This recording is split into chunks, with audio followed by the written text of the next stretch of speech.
Let's fucking go. You are listening to the Outlaw Apostle Podcast. I'm your host, Troy Neff. I'm the fucking guy. Whoa. Who knew I would make it this far? They hated, they never believed me. Yeah, I would never drop the ball. I know I make it look easy. Yeah, Mayweather with the defense. I don't care what a critic got to say. I got them picking up the pieces. That me, you really playing with your life. I'm about to come and run it all back. I'm the new era, about to snap back. You ain't fitting for it, cause you all cap like. Hold up. I shoot my shot, wait, hold up. I'm really about to run this go up. You know it's all net when it go up. Ain't got no other plans, you don't need to understand.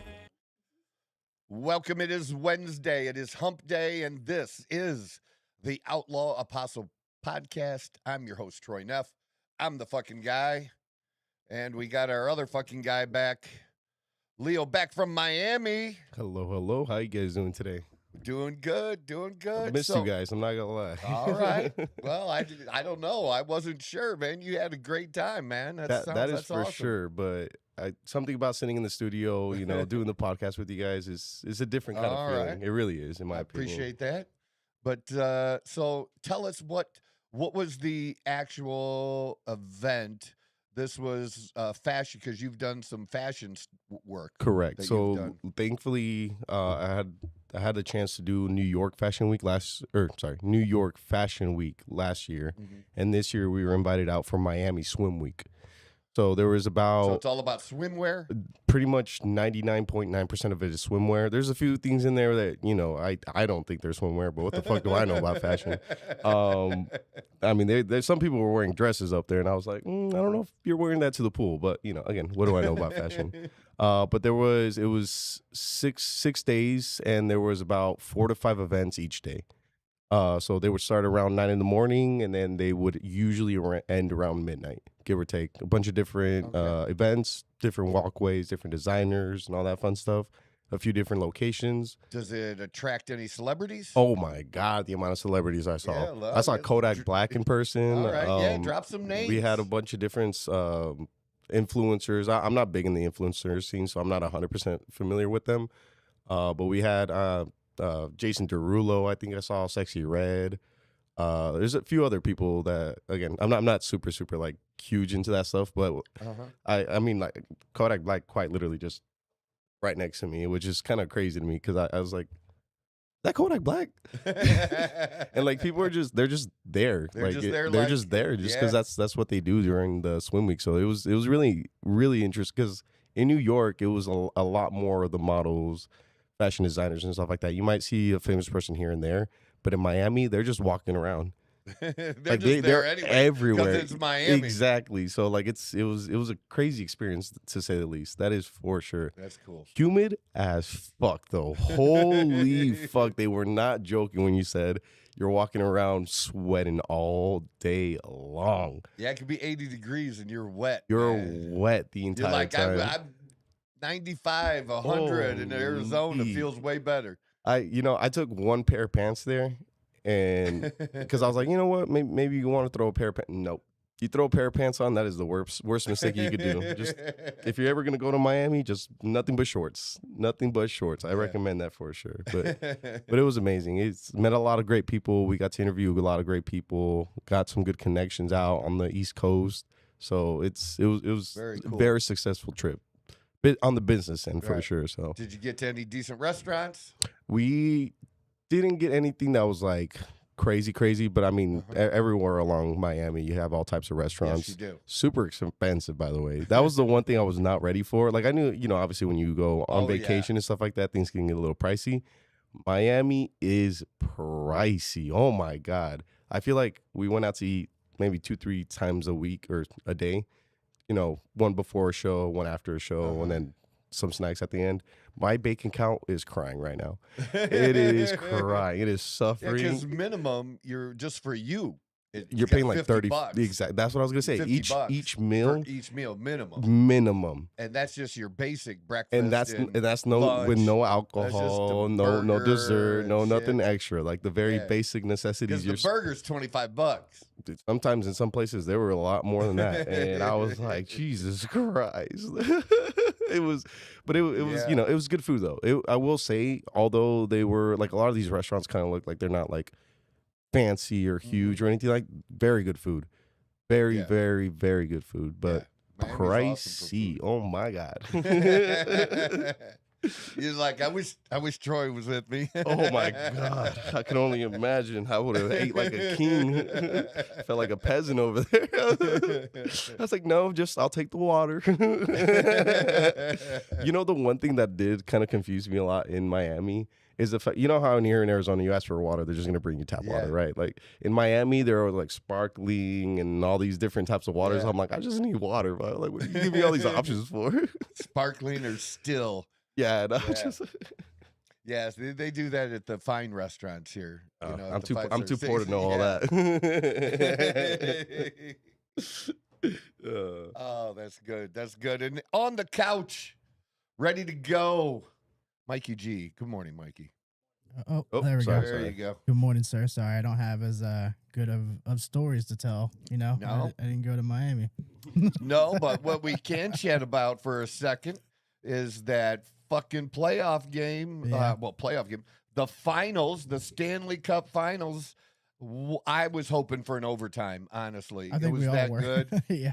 And I really thought with about 8 minutes left, when it was 4-4, that each team might score again because the scoring was just crazy the whole game. Yep. At the beginning of each period, you had the first period about 25 seconds. The second period in about 30 seconds, and then in about a minute and a half, maybe a minute 15, something like that, in the third period, scores right away. And the momentum just kept shifting. The crowd was, sometimes quieted by Vegas, and other times just as raucous as all could get out. It was a great, great scene, atmosphere there in Carolina, and it was just a wonderful game. Yeah, what did you think? I mean, I'm a much newer hockey fan, but I'm willing to call that a classic game one of the Stanley Cup Finals because I do pay attention to the Stanley Cup when I wasn't as hardcore into hockey. So that was one of the best games I've watched in general, and definitely one of the best Stanley Cup games I watched for sure. Yeah. I hope the whole series is like this, honestly. Me too. It was kind of surprising because going into the game, the over-under on total goals was 5.5. And people were like, yeah, these are two good defensive teams. Like, it's probably going to be like a real, just like a lot of stalemates going on, like long periods without scoring. Nope. They were just, I don't know. Sometimes when everybody thinks something's going to be a certain way, it just seems like it flips the script completely. Yeah. At least maybe the first couple games. Yeah. I don't know why it's like that. I don't know about that. Yeah, I don't know why that is. It does work out like that a lot of times. Mm-hmm. But defensively, like you were mentioning, I thought overall Carolina, even though they end up on the losing end 5-4, I thought they played better defensively than Vegas did because Vegas, I mean, they like really blew it a couple of times to leave a guy wide open one-on-one against your goalie. Two of the times they score. There was a third time, like not right after that, that was missed, But and then I think it was the second goal by Carolina where the Carolina player, and it was Eilers, who paused. He paused kind of. I mean, he's skating fast, but he paused in front and really controlled the puck well. But it caused the goalie to make a decision, and he just moved the puck over, and boom, it was wide open then. Yep. On the right side. Well, the left side of the goalie looking in, but for us watching it was the right side. So I just thought, what a great move too. And then on Vegas's side, they're doing these long distance fucking goals going through 5 bodies or missing 5 bodies. Like, what the fuck? How did he hit that? And I was joking with Dawn. It says he should have called that a wrister. Yeah. Each announcer has their own little things that they say, and apparently with this pair, it's not going to be wrister. That's what I heard in one of the series a lot. What's their a wrister's long? No. What are they calling it? What are they going to call it instead? I don't know. They didn't really call it at all. Yeah, I don't. You know? Yeah, I don't remember them. Yeah, I guess I didn't pay attention to that Or aspect like of it. what you'll get they'll call it a one-timer. Yeah, the one time. Yeah, that The I'm one time. familiar with. But to your point, I agree that Carolina did look like the better team, and they outshot Vegas by a decent margin. And one statistic that they pulled up that I thought was like maybe like a very redeeming statistic that not a lot of people knew about with Vegas during the regular season. They had the third most wins when they were outshot by their opponent, and in the Stanley Cup playoffs, they have the most games in which they've been outshot by their opponent but still won. I think it was like 8. So like I think the fact that they can make the most of their opportunities might be that difference maker in those high leverage situations. I have a question for you that I don't know the answer to. What counts as a shot on goal? Because I feel like what I'm watching and seeing, and I see that the team has 12 shots, and I'm thinking, shouldn't that be 20? Like, what actually is the hardcore definition that puts a number up there of that? Well, I would say from my understanding, it's kind of like, in scorekeeping in baseball, where they have a scorekeeper where they decide whether something's a hit or an error. I think it might be like along the same concept where somebody's watching and deciding, oh, that was a shot, but it wasn't a shot on goal, I guess, if that makes any sense. I don't. Oh, we got where else is it going? Because in soccer, it's one of those things where, like, if you take a shot and the defender gets in front of you and it's someone in the direction, they will count it as a shot on goal. That's I feel like that. I actually feel like that in hockey, that more of these shots should be counted, and they're not. Mm-hmm. And I don't know. I think. Oh, I guess I did pull it up. So I mean, yeah. Any puck directed toward the opposing team's net that results in either a goal or is saved by the goaltender. So it has to either get past him or he has to touch so it. The keeper has to touch it. Oh, okay. So because I believe in soccer, it's just as long as it's somewhat in the direction, they'll count it as a shot on goal. So if it hits a defender in front of the goal, it doesn't count as a shot? But that's just stupid. But sometimes I swear it still hits a defender and they still count it as a shot on goal. I swear to God. I wonder if there's like a distance kind of thing to it. I seriously think that they have somebody that just like deciphers whether it is or it isn't in those specific moments. Because I don't understand. Like, I've seen it. Like he'll because it does say there, block shots. Any shot that is blocked by an opposing player, like a defenseman, before it can reach the goaltender, is not counted. So, but it's still a shot on goal, man. If he's right in front of the goal and he gets I think hit, it should be. It should depend. It's a shot on goal, but deflected, maybe like something like that. If the guy's just outside the blue of the goal, the defender, and it hits him, why wouldn't that count? Yeah. If it's 10 feet away, I get it. But, yeah, okay. Well, at least now I know. Now we know. I know what counts. Because I'm like, what the fuck? The numbers just feel like they should be more. But, as me as an amateur. I say maybe because amateur fan. For the sake of the scorekeeper, whoever's watching, for their sanity, they're not trying to track every single one. Maybe they just consolidate. They're like, all right, if the goalie touches it, it's a shot on goal. We're not. They're like, I'm tired of keeping track of all this bullshit. I was like, I'm at 58 and we're in the first period. All right. Yesterday was a very important day in politics because there were primaries across some of the country, and many of them that we were taking note of, especially of interest, is California. And we're hoping that there would not be a situation where it's like for mayor, where Bass would get 50.1% or more of the vote and it just be over. There was a lot of people running for mayor, and the top two, if no one gets above 50%, the top two get to go into a runoff then in November. And a lot of times, because it is California, when it is a runoff, it's two Democrats going against each other. Mm-hmm. The far left and the far left versus the far left. Yeah. They're all so far gone now. Yep. It's just crazy. I don't really understand a vote for how someone justifies a vote for Bass when you can look at what her performance was as mayor Mm-hmm. and how poorly she's done. You know, she has to bear some of the blame and responsibility for the fires. I think there's a state responsibility too, but I think she needs to bear some of that responsibility, and even more so, bear the responsibility since then about getting people back in homes and letting them build. And you don't even have a dozen homes replaced yet in the Palisades and the places that the fire was. You don't even have a dozen homes being built.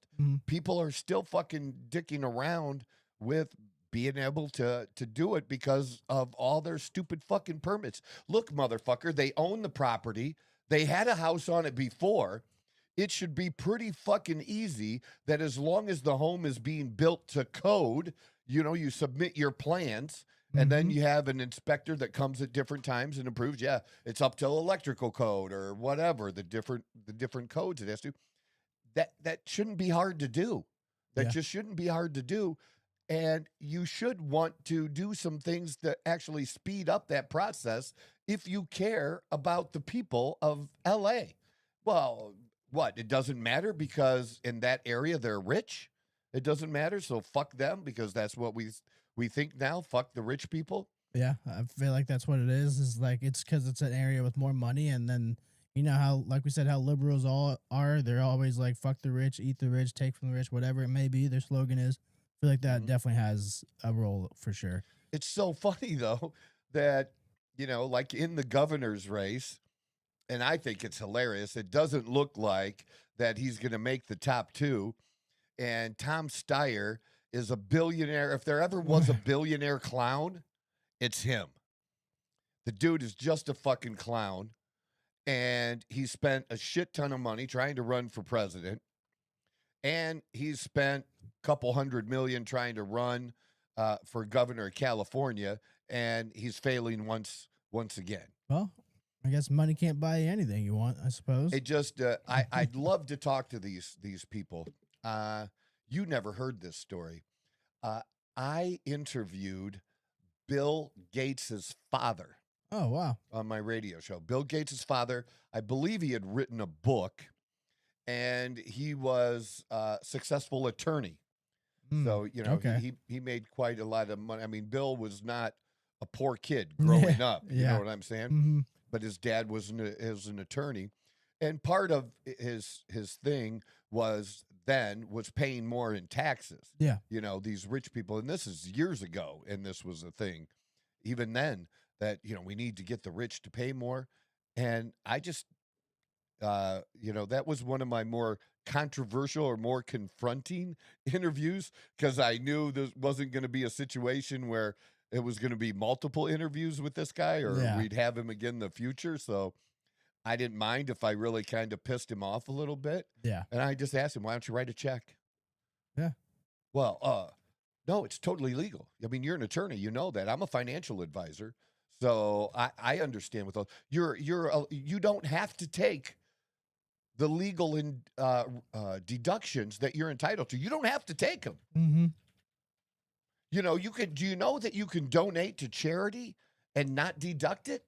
Yeah. You can. That's the thing. Now, most people that do, you want all the deductions, everything you're entitled to. Yeah. Because that's the law. I want everybody to get whatever they're entitled to under the law, no matter what their income level is. Yeah. Just based on what the rules. And if we don't like the rules, you got to change the rules. And it's just, to me, is so dumb listening to Congress. We're not mad at the right people. Being mad at the right people would be the ones that are telling us that the rich aren't paying enough. You're the motherfuckers that set the rules. You made the rules, and under the rules that you've set, this is what they're paying. They're just following the rules that you set. They're not cheating. I'm not saying there is no cheating ever. Yeah. You know what I'm saying? Yeah. I'm not saying that, but you know what I mean? Yeah. But I'm talking in general, Because if you're really, really big, there's like places where like you have the IRS almost with you year round, just because it's so fucking complicated of Yeah. you know how it gets, which is also ridiculous. Our taxes should not be that complicated. Well, We could make, but the more complicated it is, the more they can control you, because that's the yeah, idea. That's exactly what I was gonna say. I was like, it's almost like it was designed to be that way. It is designed to be that way, because anything that's easier, okay, anything that's easier would mean that you wouldn't have the control. Mm-hmm. You couldn't like reward people for doing things that you want them to do. Rewarding automakers for making more green cars, and they were forced into it based on what the rules were. Yep. Turns out the public didn't really want them. Not yet. Not by 2030. No. Definitely not by then. We're not there yet. Not even close. Not even close. Yeah, for sure. So, but Steve Hilton, he's the Republican in the race. He's leading slightly now. Now, we find out, and I think I don't know how I could forget about this, but yeah, we might not know the final results of this for maybe 7 to 10 days. 7 to 10 days, dude. Do you know there in California, the law is that the mail-in ballots do not have to be in by the day of the vote. As long as they're postmarked of the day of the vote, they can actually get there later, 5 days, 7 days later, and because it was postmarked by the last day or the day that you do the in-person voting, that your vote still counts. So they're waiting for more ballots, which just is always shady as fuck to me. It just seems like shit. Why even have a date? Okay, if we're gonna allow you to do mail-in ballots, you know, your mail-in ballot should have to be, because we have early voting, right? There's what's keeping somebody from, other than being lazy, from having their mail-in ballot postmarked 10 days before the actual in-person voting. That's something, right? How would that really be terrible? Yeah. Are we disenfranchising people by doing that? Because No. that's what we hear, you know, oh, we got to make every vote fucking count. Well, we're not even counting the votes. There are third world countries that count votes better than we do here in the United States. And we have these fancy voting machines, and we can't get shit counted anymore. Yep. It's Another thing done by design. It's just another way for them to rig shit if they need to. I'm fully on that boat that it's all done to be rigged if they need to. You know, if the public kind of makes the decision that they want for them, they won't really intervene. But results start getting a little rocky, not in their favor. That's when shit like, oh, this machine wasn't counting. Oh, we found we found this box of votes. About a year later, 5 years later, whatever the fuck, however long. Like there's shit like that just happens to come up all the time. So from a red county, that they didn't find. Yeah, it's all It's just it's all always coincidental. But I don't know why Tom Steyer thought that this was a good time to be a billionaire and run for office. I mean, as a Democrat, like they do not. He should have just funded somebody's They don't like you, dude. The only thing they do like is they want you to shut up. If you're a billionaire, a Democratic billionaire, they want you to shut up and just give them money. Yeah. They don't want you entering and playing their game. Yep. They just want you to fork over the money. Basically, yeah. Yeah. But you have to think, though, that it's, as of now, it's really close between Becerra and Hilton. But you have to think that most of that Steyer vote will go to Becerra in November. Yeah. And I think the thing, whether it's for this race, the governor's race, or the race in L.A., and Pratt has a chance, has a very good strong likelihood as of this moment of at least coming in second and being able to face off against Bass. But, of course, Bass is probably going to get a majority of the communist vote, which is what the vote for Rahman Yeah. is. She's a communist. Yep. She says she's a communist. This isn't me accusing her of being a communist. She is a legit communist, which, oh my God. They fucked with her. I didn't know this. I just saw this last night. They fucked with her. A group did on Memorial Day. Mhm. They set up fake homeless encampments outside of her house because, they were trying to prove a point.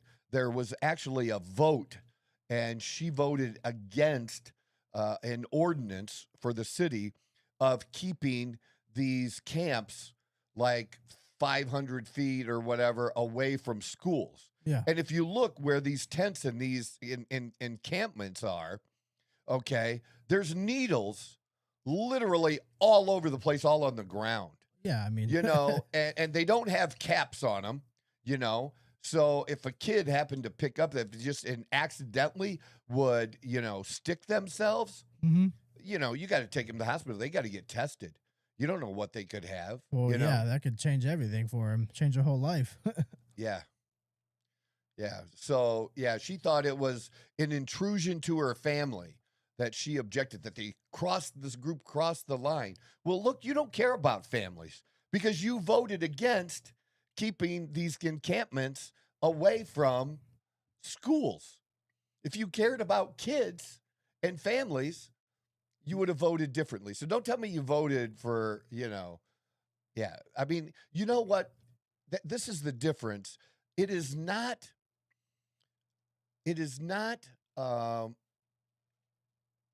being nice, being kind. It's not being compassionate. That's the word I was looking for. It's not being compassionate to give a homeless person a tent. It really isn't. Yeah. That's not, but that's what they think compassion is. That's what it's to now. We'll give them tents. There was a big thing years ago. I remember Rush Limbaugh talking about it years and years ago. I mean, one of the other things they tried, was giving them grocery carts, handing out grocery carts to the homeless. That's compassion. That's enablement. No, man. How about helping them get off the fucking drugs? Yeah, that How about getting them some help? And if they have a mental illness, how about getting them some help? And maybe, just maybe, you have to, why wouldn't it be? Because, I don't think it's very hard to accuse someone or to be able to make accusations or to be able to take someone and arrest them and have them observed mentally for 3 days, and then depending on the result of that, they're released. Mhm. I mean, they do that. They actually do that to some people, but not the homeless. Yeah. Why wouldn't you do that? Why wouldn't you? I think the people on the streets, the officers, or if you want to put these psychiatrists out in the streets in place of police, Yeah. Good luck. okay, don't they have, yeah, because they're going to get stabbed. Yeah. But hey, we'll let them figure it out on their own. Yeah. But why they're not qualified to make that kind of an assessment in the street that this person needs more attention to determine what we can do for them. Yeah. But what their real problem is. They don't have to be like a psychologist. They just need to know to identify when somebody needs Well, to I see think a cops can do it. psychologist. I could think cops can do that because, especially a veteran cop on the Mhm. job. I mean, they're interacting with them on a regular basis. Yeah. They know which ones are fucking crazy. Oh, for sure. I mean, you just develop just from life experience of just working with them. I mean, some will get the school training, some will get the street knowledge of it. That's just because how it there is. are going to be some that are homeless that are just down on their luck. You Mhm. know what I mean? I can understand that there's a woman that's homeless and she's on a corner because she was in an abusive relationship and left, and she took the clothes on her back Mhm. and has nothing, didn't have a job because he wouldn't let her leave the house or whatever. But I don't know what percentage it is of Mhm. that kind of thing. I do know that the percentage of those who have an issue with drugs or alcohol or have mental illness, maybe both, okay, it is a bulk of the homeless people. It is a bulk. Most of them. I'm not even going that far, but I would say over half, Yeah. right? And I'm not saying you're wrong. Mhm. I'm saying it's a lot, and you should be able to make that determination. And all I know is the money that they're spending, because where's the money going to help homeless people? Is it going to buy tents and hand tents out? Is it going to hand out needles? Is that what it is? None of that shit is working. Mm-mm. You know, all that does is keep them where they are. It just keeps them where they are. They're doing the Democrat approach is to enable people. And you cannot enable someone who is an addict. And you see it all the time, especially amongst girlfriends, boyfriends, family members, you know, brothers, sisters, enabling the other by, you know, giving them a place to sleep. Well, I'll give you a place to sleep. You sleep on the couch, you know, I'll feed you a little bit. And then nothing changes. And they're causing you nothing but problems. Yeah. Then the answer is you kick them out. And I'm sorry, send a bologna sandwich with them. Okay. Give them some food. That's okay. You know, some peanut butter and jelly. Give them some shit. That's fine. Okay. Give them a fucking jar of it. I'm good. Okay. But maybe some of these people, and good morning, Bob. Bob will tell you, sometimes you know what they need to do is they do need to sleep on a bench. Yeah. To hit bottom, to like, man, To this is feel my life. bottom. You got to hit bottom sometimes. Yeah. And someone who thinks they're being compassionate by giving them a couch to lay on, okay, you're just making it that it's going to take that much longer for these people to get help. And here's the sad news of this. Some people are going to die. Some are just going to die. Yeah. Because when you send them back out there, they're either going to hit a bottom and decide, you know, to work on their addiction, get help with a 12-step program, you know, go into rehab. I mean, Jesus. I mean, would they have to pay for rehab? Probably not, you know, right? Don't we? I mean, we don't cover that for poor people? I'm pretty sure we do. if you're expecting them to pay for it, like, I feel like you're kind of just setting yourself up for failure too. Like, No, but it is. But at least get in there. At Yeah. least get a taste of it. yeah, You know what I mean? I think I'm more for the 12-step programs because I know that worked.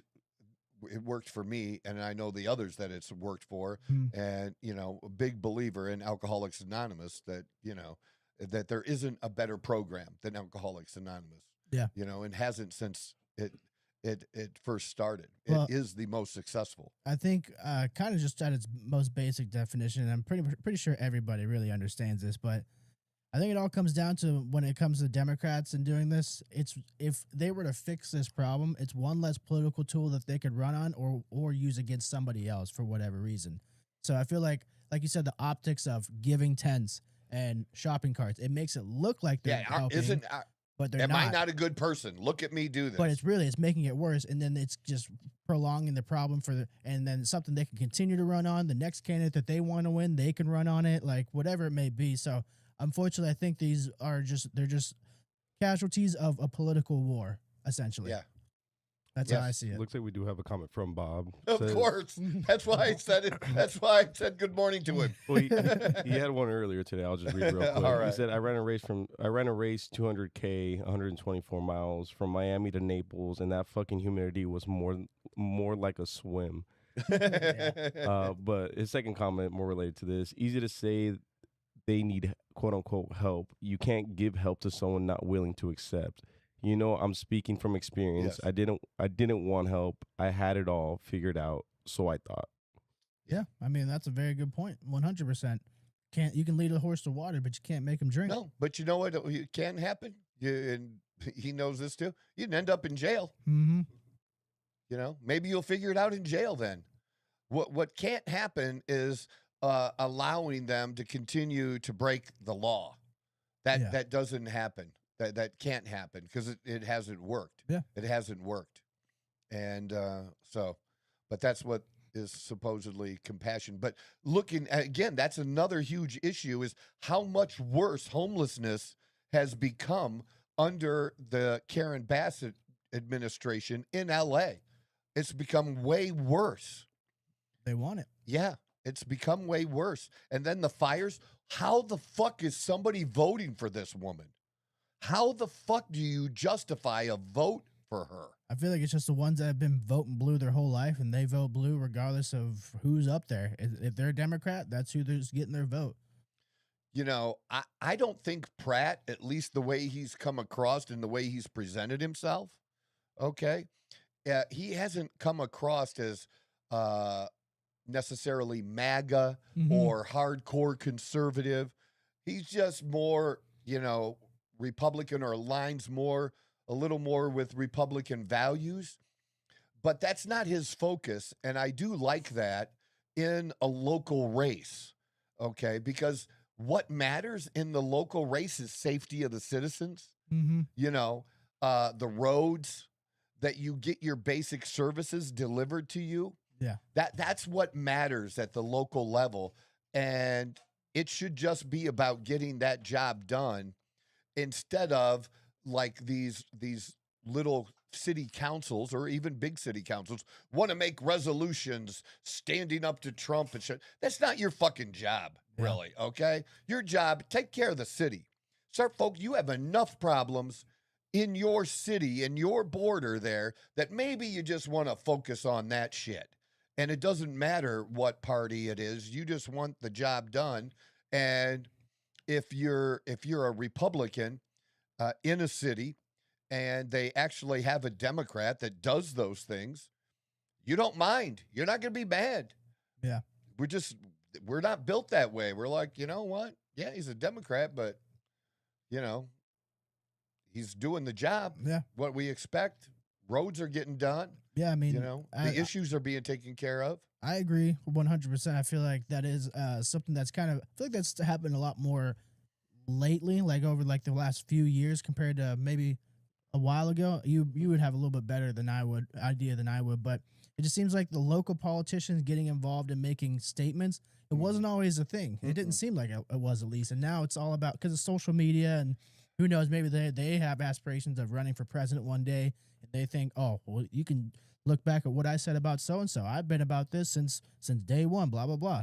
I feel like it's all optics. I mean, obviously politics is all optics, but that's just how it feels. It's all disingenuine, and it's just all for optics. Yeah, I feel like that too. I think you're right there. So I on the good side, at least there seems like there's a chance that the Republican can have an opportunity to win either of those races. Even if they don't win, hopefully at least one works out, you know, if not both. But even if they don't win, it is showing a little bit of a change that maybe that things have gone so far radical in California that they've gone too far now, and that pendulum is going to swing back. And it's going to swing back towards the right. I'm not saying it's going to go right, but at least go back to being at least moderate. You know, that there's no such thing anymore in either of the parties. It doesn't seem like there are moderates. Yeah. That just isn't something that we see anymore. No. You have to be all in on whatever team that you're on. And, everybody's not like that. I say the ones that are like, do stick to that more moderate type of viewpoint. They it's unfortunate, but it seems like they kind of like quite literally get stuck in the middle, where like they're in like this limbo where they can't get all the votes from enough votes from either side, but they have like a lot of people who agree with them. They're like in this weird spot where they just can't move forward, but they're not getting pushed backwards. Like, you know what I mean? Yeah. It just seems like they have what it takes, but they didn't sell out, basically. Yeah. And now they're not getting to where they want to be because of that. Just like Bill Clinton was not as left as his wife Hillary. You know, he was considered more of a moderate Democrat because they called them blue dog Democrats, and Mm-hmm. he was a blue dog Democrat from Arkansas. Yeah. And, one of his big issues before the reelection was welfare reform. Yeah. And they did serious welfare reform that Democrats today would never allow. And since that passed, have done everything they can do to tear down that reform that he got along with the Republicans in Congress at the time. Well, we know why. We know why they want to. I mean, that, of course. That video we watched with what's her name from PragerU. I always forget her name. The professor that we watched for the Inconvenient Truth about the Democratic Party. It begins with an S. Oh man, it's really something Swan. Is it? Swan. Yeah, Professor something Swan. But yeah, she dials it up perfectly. She's like basically like this was set up by the Democratic Party to keep the black people down. Mm-hmm. Like that's a 100. It was targeted at them, and obviously other people fall under that umbrella. But the origination was for that reason. Well, what we've had going on for some decades now is the destruction of the family structure, the traditional family structure. And because of that, that's been everything for them since then, is doing that. Systematically tore them apart. Yeah, then you were able to, you tear the family apart, then there's no man around, so the government steps in place. Mm-hmm. Yeah. And that's proven to be bad for the kids. We just if a kid's dad is not there, if the kid doesn't graduate from high school, and he's from the inner city, at some point he's going to jail. Yeah, it's pretty much like you hate to put guarantees on things, but I mean, the numbers are what they are. Yeah, it's just hard to argue against it. It might not feel good to talk about it, but the numbers are what they are. Yeah, you can't deny the data on that's absolutely the truth. There's Carol Swain though. Professor Carol Swain at Vanderbilt, yes. Which I mean, if Vanderbilt's a hell of a school, I was gonna say, too. if you're not aware of how good academically Vanderbilt is, that is a very good school to go to, 100%. Yeah, it's probably the smart school in the SEC. Oh, it undoubtedly is 100%. Like Stanford used to be in the Pac-10. Yep. Kind of a thing. Well, I would put them. That's there. why I mean they're starting to come around now. But Vanderbilt was one of the few SEC schools to really like get into NIL because of that. They want to keep that academic prowess, that image, rather than athletics. Yeah. So, yeah, that's what I wanted to talk about the election. That's my take on it. My 2 cents. Hey, hopefully Spencer Pratt wins. That's what I'm hoping. Hopefully. I saw where Bill Maher endorsed him. Really? Yep. Actually, quick question about him. And Bill Maher did have him on his show. I didn't see that particular interview, either. but I do watch Bill Maher on occasion. Okay, so I don't watch Bill Maher as much. I see about him. Is he Republican? It seems like he's kind of all over he's a Democrat.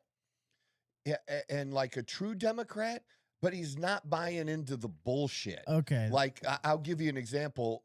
When we talk, and we have talked about, the transgender athletes and all that kind of stuff, his take on that is basically, this is not a hill you want to die on.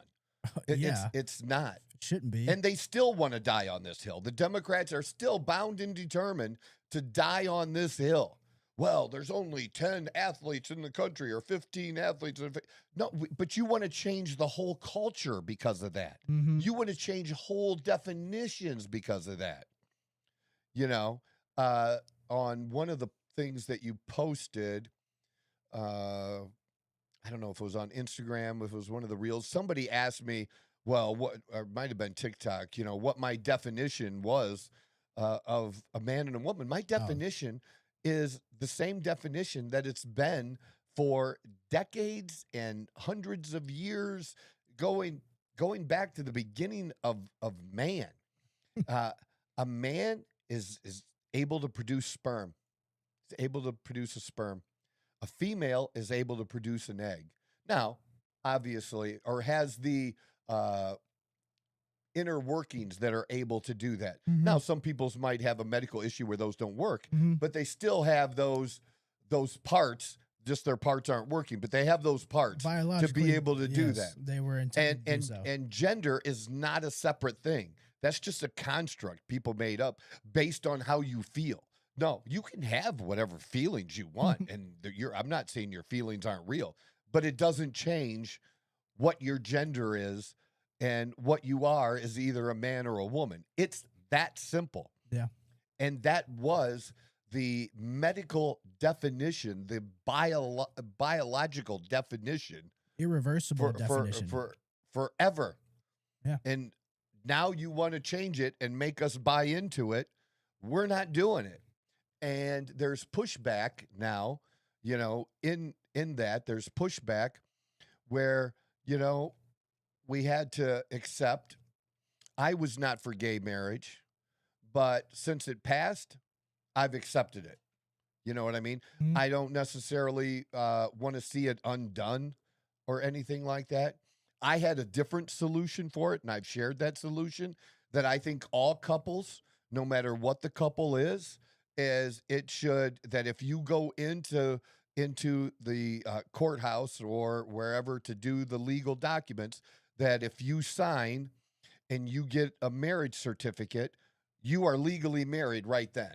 Yeah. That you don't have to be in front of a pastor. You don't have to be in front of a judge. If you file the proper paperwork, you are legally married, and then go have whatever other ceremony you want whenever you want to have it.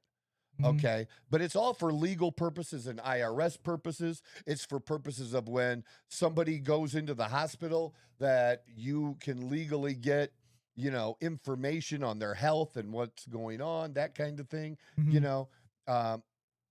that just would have solved the whole problem. Yeah. You keep religion out of it. You keep the churches out of it. It's for tax purposes and shit anyways. Yeah. And I always thought it was stupid, because I thought they were usually pretty smart, because most of the gay people went to college and shit. But apparently they don't understand taxes, and they didn't understand about the marriage penalty. You can make more money and keep more of your money tax-wise if you just live together. Yep. and you don't file married. Crazy how But that hey, works. You want in? Be in. There you go. Join the rest. See, I think they learned very quick about why all those marriage jokes came about. Yeah. There was a reason. It's because motherfuckers were sick of it. They were sick of everything with And it. now I think, it's the trans part that is pushing back now, where people are just saying, all right, this is just enough. You dress up, do whatever you fucking want. But again, you can't make me, just like with the pronouns, you can't make me use your pronouns. You can't make me do it. Yeah. Okay. I don't give a shit what your pronouns are. Really. and I'm not going to say, what you just do. I'll call you by your name. Yeah.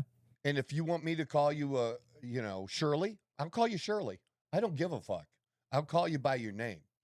But pushing people and then trying to incorporate it into schools by having, trans do story hours for all that push shit.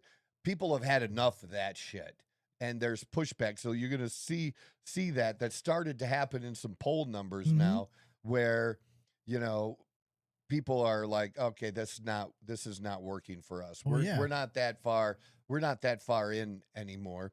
And because of that, one of the stories is, saw this yesterday, is that the group here in Phoenix that does the big Phoenix Pride Parade, that's like their biggest, and it's like the biggest shit related to gay and pride in the whole state of Arizona. They filed for bankruptcy, and it's a reorganizational bankruptcy is what they're doing. I guess there was a similar group in Tempe, maybe, and it was either Tempe or Tucson, that they went bankrupt and they don't exist anymore. Really? Yeah. Yeah. Well, I'm not But surprised. I can pull it up. I actually have some numbers. But when I did some research, I wanted to know, how much do they make? They can't. Well, How obviously- much? Because this is a nonprofit organization. Phoenix Pride is a nonprofit organization. And I said, well, how much do they make?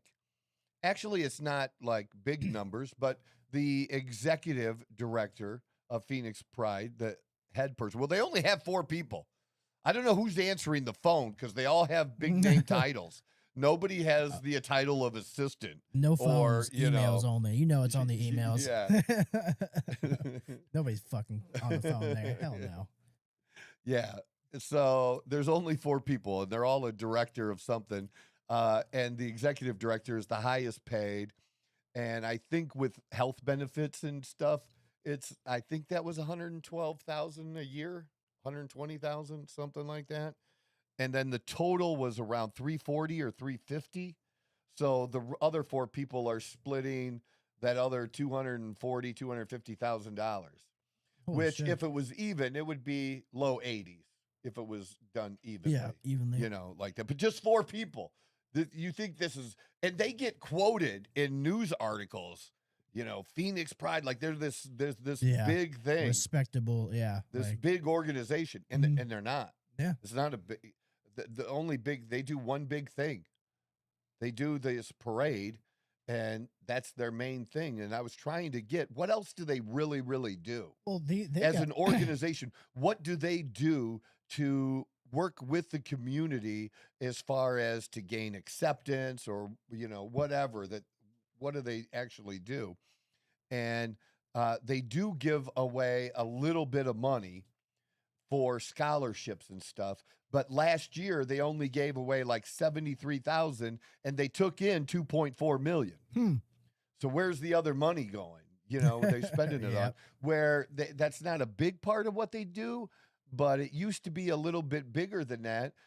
In 24 or 23, the other year I saw, they had done scholarships in the amount of about 150,000 or grants. So it's gone Or down. as money lot. coming here, money could be going here to another organization too. You know, they'll do that. True. Could be yeah. another, you know, feed each other that way too. But, you know, look, this is for them to fund. Yeah. You know what I mean? They don't- spend about be I looking thought to it me. was 100 and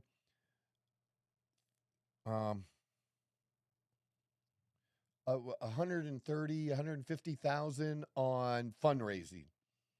So they spent 150,000 trying to get the 2.4 million. So basically, they make over $100,000 a year to work 1 month out of the year. Well, I'm being facetious. yeah, I don't know but- what they're actually working. but I that's- was trying to find that out. What That's the else do thing, they it's do? What, like, I mean, you have like how many pride parades are in Phoenix on a fucking yearly basis? I'm gonna be honest. I've lived here for almost 4 years now, and Mm-hmm. I don't recall ever hearing a fucking pride parade going on. Maybe it is because it's a Tempe thing. No, it's a Phoenix thing, and it is big. I do know that. I've been here, so I do know that. two multi-day flagship festivals each year, Yeah. but still, like, compared to having to work every single Well, day. you here's don't their have to do mission shit. statement: to unite, educate, and engage people to support and empower the LGBTQ plus community and its allies.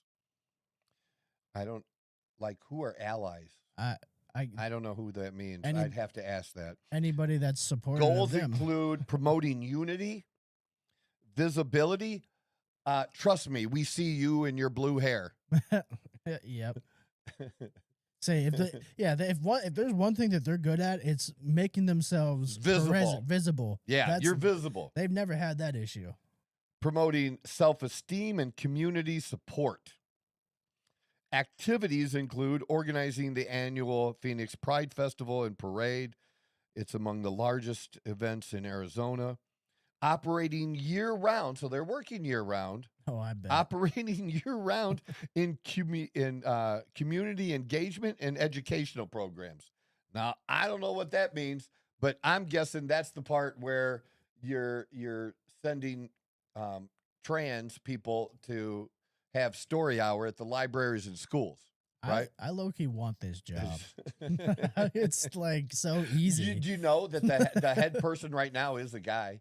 Is it? Yeah, it's not a woman. He's definitely a bottom for sure. 100% a bottom if he's the head man there, without a doubt. There's a clip. Awarding grants and scholarships through community foundation programs. They report they've provided more than $1 million in community support over time. Yeah, not in a year, because they only did 73,000 last year.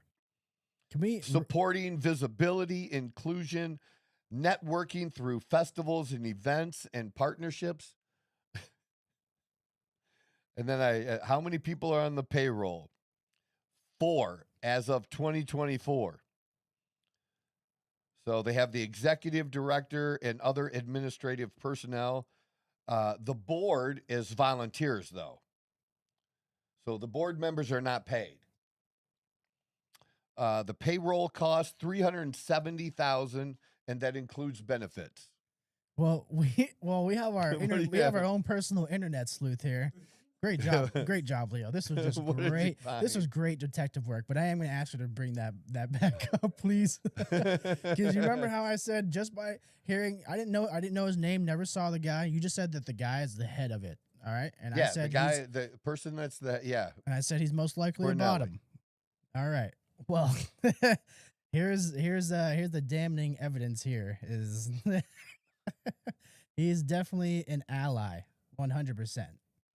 And I'm willing to say, like I said, he is definitely a bottom. You think so? Absolutely. Well, who's his partner? The black guy? I don't know, but I just saw the pictures and I just knew everything I needed to know from that. But by that picture, though, I would say the black guy is the bottom guy. If they're in a relationship, I don't know. I have no idea. I'm just going by what you said. Yeah. Okay. I thought there was more pictures of him. Single. He's single. Well, he's got no. It's all his dogs. There's no Facebook real relationship. Absolutely not. Yeah. A lot with the dogs. You know, if it wasn't dogs, and look at the pictures of the. I mean, what the fuck is that? Look at the redheaded one. Click on that one.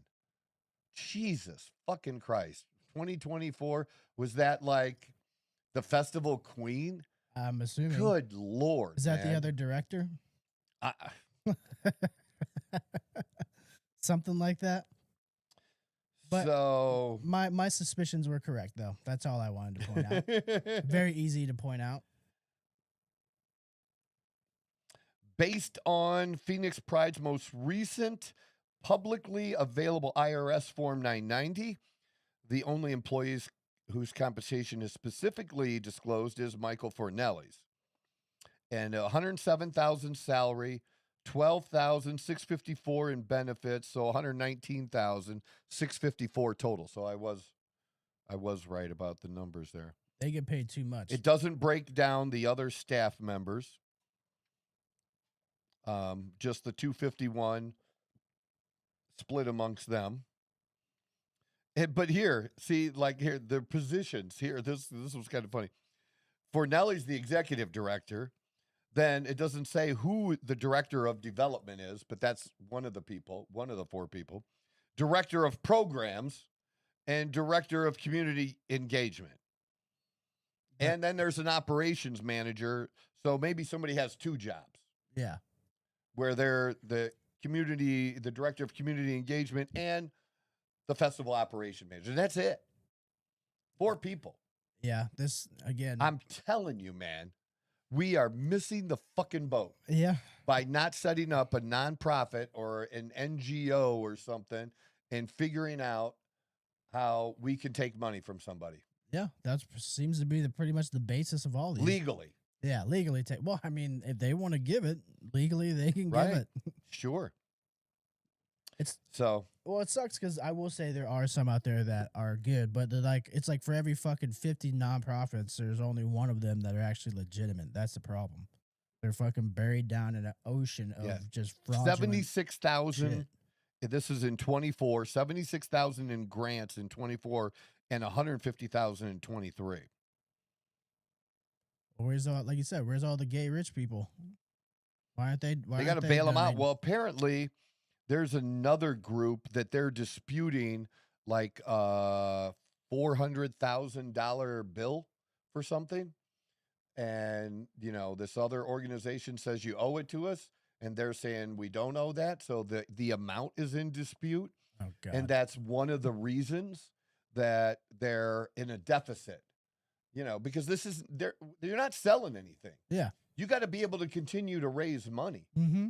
And then when I looked too at some of these and I saw something else that I was related to this story. There was another gay thing. Did I send another gay thing to you?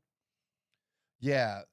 This story here, the Gallup poll finds American support for their issue sliding backwards, a cultural shift.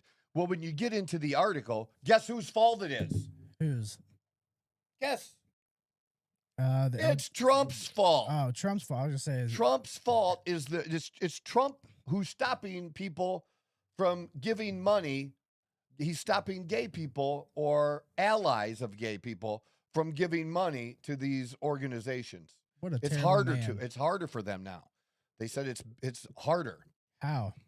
That's what I would like to know. Right. I How? like, but that's who they blame. You're just handing money over. It's not their fault, But how can it be the fault of people who have no interest in giving money, have never given any money, That's the issue. That right? it's their fault. And so because they how is don't. it their fault?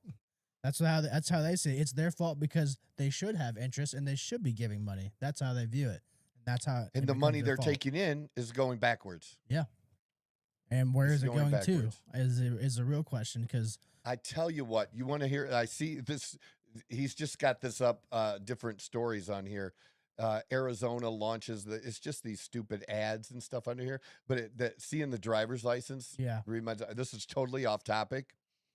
So I have 2 clients that one of their names of my one client, he was referred to me, and we were doing a consultation, and his last name, he told me, he gave me his last name as McCool. McCool. McCool. That's kind of cool. Like the movie. In the movie, you had McCool, it was like, yeah. And I didn't believe him. I was like, come on, man. That can't be, McCool can't be your it's his legal last name. His legal last name. And now I got another new client that he introduced himself to me as Critter.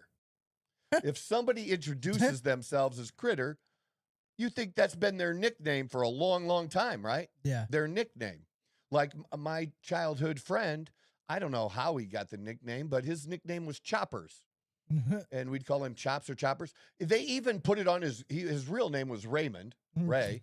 And the teachers called him Choppers. Yeah, it catches on. Like And it was even on his grade card. Choppers. Yeah, it was actually on his grade card. It was a real thing. But no, this dude's Critter. And I'm like, okay, you got to give me your real first and last name for me to mail this, dude. I'm not just mailing it to Critter. He sent me his driver's license. His real first name, legal name, is Critter. His mom named him Critter. I didn't have this conversation with him. And maybe he'll listen to the show. What's that? Is he from the South? I don't have an address yet. But the whole thing, I think he has his own business. Okay. Okay, which would not surprise me at all. But you know what he was never going to be from birth? Ever? What? He was never going to be a banker. Yeah. No, you cannot become. You are automatically disqualified. Nobody is introducing the manager of the branch as Critter Smith.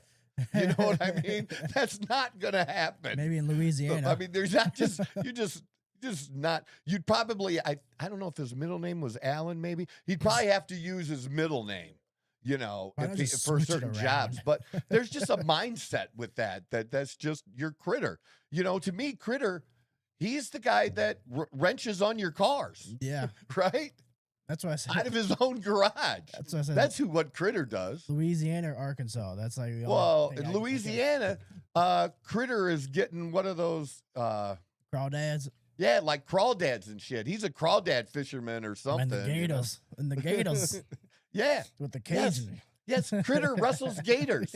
That's what Critter does. He wrestles gators, but he's not a banker. He's not going to be governor. It's not your financial You can't advisor. have Governor Critter. I just think, what are the parents thinking then? Well, but actually, it's so funny. But he was super nice guy. Hear me out. Super nice guy, but it was funny. You saying that out loud. Now, I was with you, and I'm still with you. But I will say, Governor Critter, there's something about it that does actually sound pretty sick.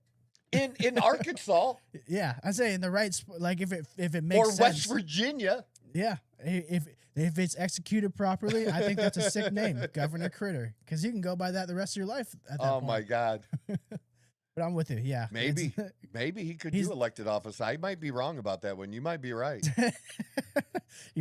I'll have to have a chat with him. Tell him, man. We're going to put you in high places and then be an NGO and have you send us money. Just not in finance. That's. But he's not going to be a banker. Absolutely not. Or, do you really want a stock tip from Critter? He's going to tell you invest in Cajun and gators. It's just not a thing. And, but much appreciated. I appreciate my clients and appreciate him, especially being referred to me. I get so many referral. There's not a day that goes by anymore that I don't get a referral. So you might have one coming from me because there's somebody talking to me about it, and I was like, well, it just so happens I know a guy. I know a guy. I know the fucking guy. I know the fucking guy. I'm not the guy. You're not the guy. I'm the guy. I know the fucking guy. But you know him. All right. So moving on, but still staying a little bit with gayness. We move on to the WNBA. On par. And, this is just flat out funny. I saw this come up, and so I just thought I'd share it. Brittany Griner moved on from Atlanta a couple of years ago. She played for the Phoenix Mercury, and then last year she went to the Atlanta Dream, and this year she's with the Connecticut Sun. And Angel Reese also moved on from Chicago, and she's now in Atlanta. And this is a little clip from that game of Griner and Reese going at it. On at the top of the key, short on the 10th, and a hold for Griner. I think Angel Reese, it's been in this game, and right there, Brittany Griner with a bit of a hold. A bit of a hold around her neck. Griner is in no foul trouble. That was the first foul on BJ. She shook her head and was like, fuck. Well, I couldn't help but the first comment that's up on here, it says grown man strength. She will, she just can't go anywhere. It's just hilarious to me. But it's funny because usually Angel Reese is actually the one that likes to get a little chippy and physical like that. So seeing quite literally somebody bigger than her doing bigger than her, who's a veteran. Yeah. Who's, no response. A baller. Yeah. She got back up. She didn't try to retaliate. She was like, oh, fuck. She did offer to help her up. She's like, she's like, you know what? Let me think about this for a second. If that isn't funny, I don't know what is. Well, I love that. That's for Caitlyn, motherfucker. No, she was not doing it for Caitlyn. I know. That's not even close. That's not a thing. So, all right. Yeah, that's all. That's it. But it was funny to see multiple times. Thank you very much. Stephen A. Smith. Let's move on to Stephen A. Smith. This goes on, I don't know, maybe a minute. It goes on for a second, but I have something to say after we listen to this. He's on Officer Tatum's podcast, and they have Officer Tatum has also been on his podcast. So here you go, Stephen A. Smith. Down with the Ku Klux Klan and interviewed them, even if they were using the N-word. And I had a Democrat say this to me. My team was there. We were in Vegas. I'm not going to say his name because I don't know if he wants me to do that. I don't have his permission. But he's a former football player. And he's got his podcast and all of this stuff. And he said, yo, man, you sound like one of them. And I said, I don't give a damn what you say. I sound like, respectfully, it's not it. It's that I'm a journalist by trade and I'm fair. I am not going to do something just because.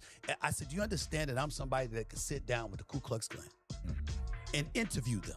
Even if they were using the N-word, I could talk to, I could look them dead in the face because it doesn't negate the fact that I got an abundance of questions to ask that I want the answers to.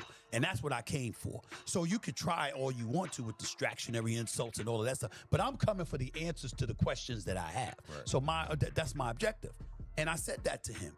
And he said, look, bro, let me keep it a buck with you and just tell it to you like this. He said, listen to me. We are living in very serious times. I'm swearing to you. This is what he said. The truth. He said, the truth ain't meant to be told sometimes. He said certain things. I said, wait a minute, what you talking about? He said, I don't give a damn what it is that they're doing right. It's nothing compared to what they're doing wrong. Therefore, you should never say they're doing something right. And I looked him dead in the face and I said, my brother, we will never agree. I'm not like that. I can't look at you and know that if you did 10 things wrong, but we're talking about this 11th thing, and that 11th thing you did right, I'm supposed to act like you didn't do it right just because. I can't do that. I can acknowledge the 10 things you did wrong and acknowledge the one thing you did right, but I can't ignore the one thing you did right just because I'm trying to get everybody to live on the 10. You do that with your podcast. I can't do that. I'm not built like that. There's something to me that's inherently unfair about that. It's disingenuous. You understand that I'm somebody that... So that's what I tried to do with my radio program years ago, doing 4 hours a morning in Toledo, Monday through Friday, is, you know, I talk to a lot of Democrats. I talk to Republicans too, but when I talk to people that were local in the city, you know, the mayor was a Democrat. Mm-hmm. The mayor after him was a Democrat. And you maybe would have 2 Republicans out of however many people were on city council that would be Republican. 2. The rest were Democrats, and they would all come on my show except for one. He would never come on, but otherwise everybody else would, because I was fair. I at least let them say whatever they're saying, and then I would say whatever I was going to say, and I just wasn't overtly an asshole to them for no reason. You know what I mean? That helps. If I opposed it, I opposed it, said I did, and said my side, and then you can see who sounds better, who's more believable, which do you think makes more common sense? But he just perfectly described Democrats right now. Perfectly described, and Republicans need to remember this and not become this as well. And that is, they can't do it right now. Look at everything. Everything Trump does has to be wrong. If he does one thing right, they do not want to acknowledge it. And there's only one major Democrat that is willing to do that, and that's Senator Fetterman, where he doesn't agree. They act like he's a Republican. He actually doesn't agree with Trump most of the time. I would say it's probably 85% of the time he doesn't agree with President Trump. Mm-hmm. But when Trump does something right, like closing the border, he acknowledges it. And that's the difference. They can't do that. They're unwilling to do that. And that's where people are going, hey, now, the moderate or the person in the middle is going to be that person that's going to say, okay, these things were wrong, but this was right, and you do deserve to get credit for the one right thing, you know, that you did, or the 2 right things, or whatever it is. You have to be willing to do that. Otherwise, we get the mess that we have now, which is horrible and does not work at all for either side. It just does not do that. So I agree. Hats off to Stephen A. Smith for really going through that and explaining that. But I think that's dead on. I agree with you. I agree with him. I think in order to really get to the bottom of things, you have to be able to separate, you know, the good from the bad to get the answers that you want. It may not always be the answer that you like or you want to hear, Right. but the truth is what people want, and the truth is, quote unquote, what will set you free. So I agree. I think I like that because we're no secret. It's no secret that he's outspoken about his beliefs and what he thinks, but he's now that he's kind of brought it up, I've actually never seen him really mingle those two things together. They've actually always stayed separate, whether it was sports, politics, whatever it is. So I actually gained a lot more respect for him because, now I'm seeing like a true master of their craft. If you really think about it, like to be able to say, I'm okay with whatever you say. I just want the truth. That is what journalism is supposed to be at its fucking core. Yes. And it just got so misused with politics and hidden agendas and stuff like that. To hear somebody say that with his platform and where he's made it, it actually feels good that there are some people out there who do treat journalism like this. Well, and it works on the reverse side too, for whatever party. Now, me, I acknowledge up front. I tell you what I am. Mm-hmm. I'm not a journalist. I'm a conservative. I'm just sharing my personal thoughts. Yeah. And that's what I come here and do three times a week. So I'm not a journalist, nor do I pretend to be one. I'm just somebody that's just breaking things down for just the rest of us, for the common guy. And but here's the other thing that they can't do. Not only can they not, the Democrats, can they not ever say or give credit where credit is due? Yeah. Because the right thing was done. When the wrong thing is done in their party, they're not willing mostly to call it out. Yeah. That Graham Plattner running for Senate, who had a true Nazi tattoo. They're not willing to call it out. Here's a dude whose wife shared with his campaign that he was messaging about, within 2 months of them being married, he was messaging 6 other women. I mean, damn. 6. Player's gonna play, I guess. God damn. I didn't know that. And that, but nobody on the left is really denouncing that. They want that seat from Susan Collins. Yeah. Well, and Collins is considered a moderate Republican. I think she's even more left than that, but it is what it is. Well, if his own wife can't trust him to commit to his word. Oh, she's all in. Oh my God. Are you serious? Yeah, she's all in, dude. Oh my God. She did a video basically saying she supports him and everything is good, and blames it on his PTSD or other issues. He's always been in therapy. I hate the way this went. I hate this new information. That is horrible. But I'm just saying, like, they're not willing to call things out when things are wrong on their own side. And when you asked me earlier about Bill Maher, that's the difference. Mm-hmm. Now, I know Republicans that hate Bill Maher no matter what Bill says. Mm-hmm. And I'm not that person. I actually, when Bill says something I agree with, I acknowledge that. And I would disagree with him another place. He's actually someone that I could have dinner with.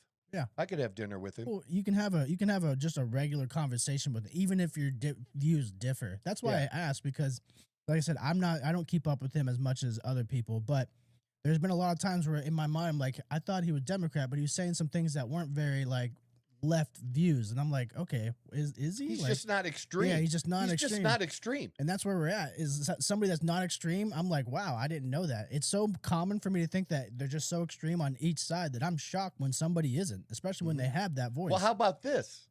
This almost never happens, okay? But it wasn't, none of the people in Congress, senators who were asked, like Senator Tim Kaine, when he was asked about Plattner, he wouldn't, say anything negative about him. But you know who did say something negative about him? Who? Like totally shocking? And I'll give him credit for it. The View. Holy fuck. The crazy women on The View said, what are we doing? Is this the best we can do? Why can't we find a better candidate than him? Hear me out here. Now, I'm happy that they said that they have some sort of epiphany here, but Do you think it has anything to do with that they're all women and he was being unfaithful and that's why they don't? They Well, feel sure it could, but what's wrong with that? Well, that's what I'm saying. Like, is it more because of they don't? It's the actions that he. But portrays. they weren't willing to overlook it. That's my point. They weren't willing to overlook these kinds of things, and everybody has character flaws. Yeah. And you get to decide whether the character flaw is one you're willing to live with as a voter or not live with. Yeah. We had to do that with Trump. We knew what Trump was going to do. We knew what he was going to say in a tweet. We saw this picture before. We knew what was going to happen. Yeah. I was disappointed, but it's just typical Trump. I was disappointed that after Bill Maher and Trump had dinner together and, Bill Maher said nice things about him. He, said he had a good dinner. He didn't, but then eventually Trump, trashes on him. It just wasn't necessary. It just wasn't necessary. He could have kept using that or let that go. Bill was never going to agree. You were never going to switch him over to MAGA or make him a supporter, but he was willing to say that, what his personal experience was and how it was different from what he had expected it was going to be and other people would expect. Yeah. To kind of like bring some rationality back to this. Yeah. Well, maybe I'll look at Bill Maher in a different light. I'm gonna be honest with you. I've only seen clips. I think the only time I've ever watched a show is when I fucking woke up at like 1 a.m. and he's on HBO back when he had his his show on there. So I don't. He still has that. He's still on HBO? I think it is. Oh, I didn't know if it's still on HBO. I know he had a it's show. once a week. Oh, well, that's kind of crazy. But yeah, and then he has a podcast now too. Oh, damn. Okay. Who doesn't have a podcast? Yeah, I was gonna say man? that's not that surprising, I guess. But that's maybe I'll watch his stuff a little bit more just to see what he has to say then. Yeah, I just think he's just not super extreme. Well, the clip that I'm referencing too is he had somebody from the UK on there. You may have seen it, but he basically in the most nicest and professional way was like, "You've lost all control. You guys are fucking whack jobs. It is chaos over there." And like she was just like, "How so? Like, what do you mean?" He's like, "What do you mean? What do I mean?" He's like, "People are there's a literal civil war in your streets. Like, what are we talking about here?" And she did not want to hear any of it. And he was like, "I'm not going to overlook this. Like, I'm going to keep asking you why is this happening?" And she was, of course, just trying to make it downplay the situation. Oh, it's not as bad as this and that. I'm like, I don't know. I don't know. That. How about what they did to truckers during COVID? Yeah, like, I don't know. I don't know about all that. Yeah. And you know how I feel about it. Yeah. Fuck Canada. Yeah. I'm going to say that once. Say that once a show, even if we don't talk about Canada, just to get it in. Did we miss anything? Do we have anything else up? We still got this. Trump and Netanyahu, and then did we do Rubio? We didn't know. Can you imagine that we didn't do any of that? How we're like maybe it's me subliminally avoiding it. I'm serious. You don't strike me as that type, Troy. Well, I'm tired of it, man. Yeah. I don't like this supposed New Deal. I don't like Rubio coming out, and I like Rubio, but I don't like him coming out and saying, "Oh, the war's over." That's he testified in front of a committee yesterday. I don't remember which committee it was, but he testified in front of a committee yesterday, and giving his speech on the war and answering questions on the war, and basically, "Oh, the war's over. War's over." And how the fuck can that possibly be? And so what are we going to get out of this? We're going to get the Strait of Hormuz open, and then we're going to have more negotiations. And the only threat that we have now, because we're taking all the other threats away, right? They'll be able to sell their oil to and be able to do that. The only thing, but any sanctions and anything like that, not going to be done. That's the only threat that we have basically is, these other things aren't going to be lifted. Economic sanctions aren't going to be lifted until you agree on, part 2. I'm sorry. With the news that's coming out or has come out from Iran has not been, I'm not saying our side is lying. I'm just saying the two sides publicly are not agreeing Mhm. on the stuff that we see. There's not an agreement there. And it makes me think that there's just not going to, and there's no reason to trust them. Like none, no reason to trust them. So what are we doing? What do we get there? What was this all for? Because I was willing to support it, but I was willing for us to finish the job. Now, I do think that, and Trump came out and has said nothing that I know of over the last few days about Israel and things going on still in Gaza and about Israel taking over more land in Gaza.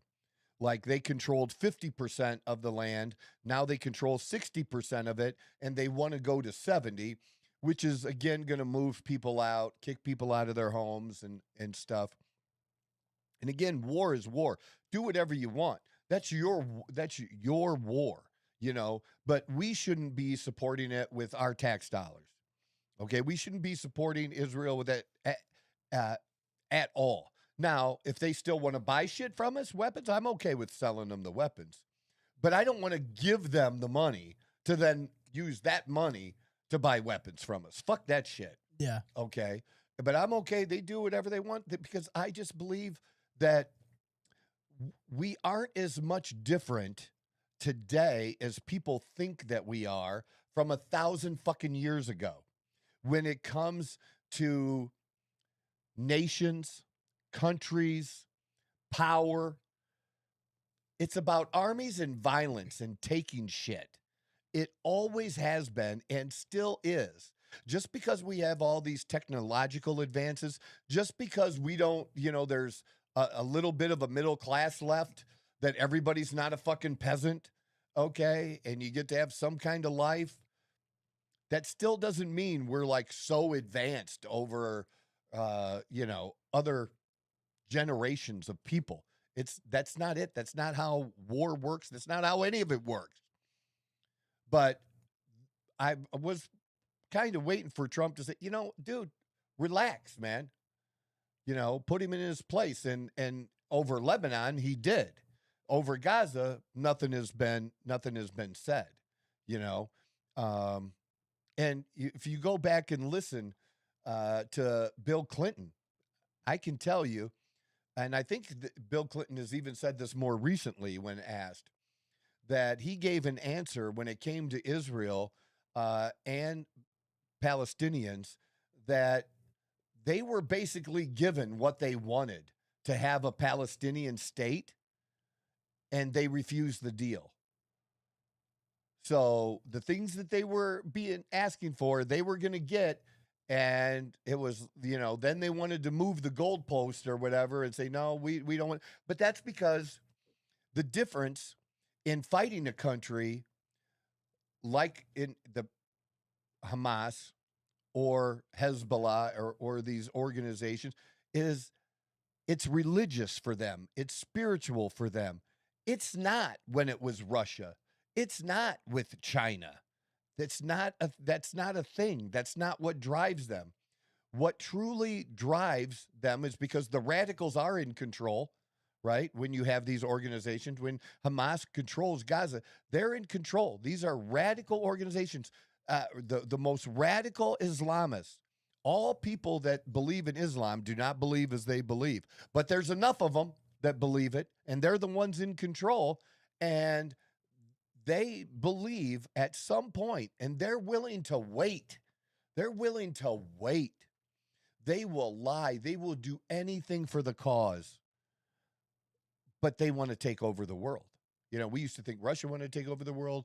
Nazis wanted to take over the world.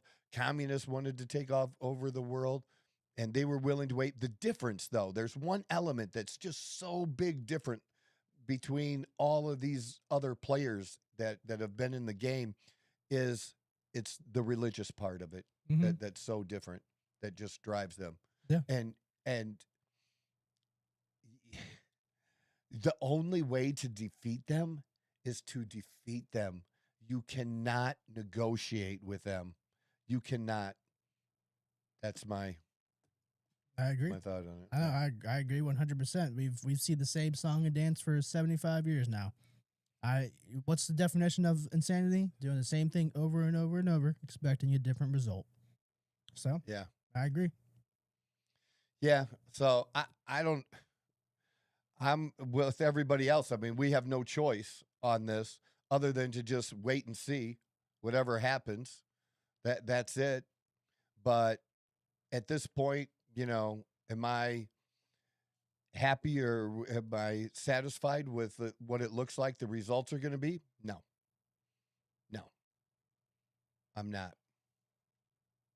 I wanted more, but I've wanted that. That's my thing with Trump. That's my issue with Trump is I've wanted more. You closed the border. I wanted more, and you told me I was going to get more. You told me you were going to give us mass deportation, and we don't have mass deportation. And not only do we not have mass deportation, we have people, causing harm and riots and danger to federal agents now, who are just trying to get in and out of their job. Okay. I'm just over that kind of shit. I wanted mass deportations. That's what you told me we were going to get. And we're not getting that. And I'm not the only one, I think, disappointed in that. But I'm allowed to be disappointed and still support the president, still support our country. I'm still a fucking patriot. And I'm still motherfucking MAGA because that dude does not own MAGA. I'm sorry. I'm going to be separating that for the next couple years. He was chosen to lead MAGA, but he did not create us. And I just heard even Megyn Kelly get it wrong. It was him. It was his phrase. No, it wasn't. You're a better journalist than that. Reagan did it. Reagan talked about Make America Great Again. So did Bill Clinton too. Okay. So the shit's not new. We were here. Maybe we didn't use the name MAGA for us, but we had other names over the years. Yeah. The Tea Party. Yeah. Right? Remember the Tea Party? Back when people, Republicans actually cared about lower budgets and cutting expenses and stuff. Remember that? Yeah. I was younger, but I do recall from you talking were to younger. I was I'm talking sorry. to other people. Yeah, I learned about it. Yeah, those things, and I think today probably the closest thing to it that kind of morphed into the Freedom Caucus. Yeah. That's probably it, now. That's I do know that. Yeah. All right. Yeah, and then apparently there's reports that Trump yelled at Netanyahu on the phone. Which, okay. I think that does kind of go against the narrative of saying Doesn't that Netanyahu controls Trump.